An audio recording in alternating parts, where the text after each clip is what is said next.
ஓம் ஸ்ரீ குருப்யோ நமஹ.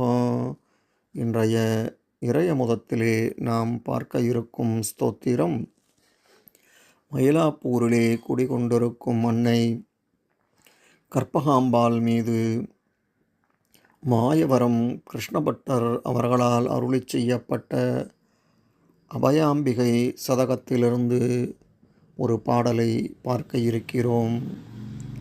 வாருங்கள்.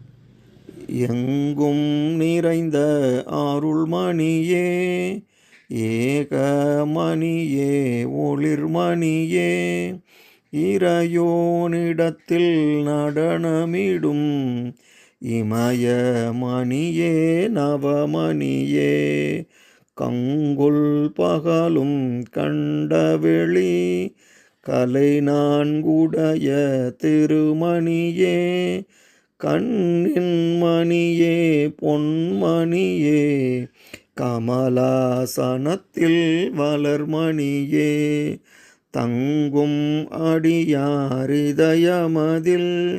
தழைத்த மணியே, தவமணியே, தரணி கொளியாயிரவு பகல் தானே வளர்ந்த தளிர்மணியே, மங்கும் கருத்தை நிலைநிறுத்தி வதன வெளியில் படர்மணியே, மயிலாபுரியில் வளரீசன் வாழ்வே அபயாம்பிகை தாயே, வாழ்வே அபயாம்பிகை தாயே.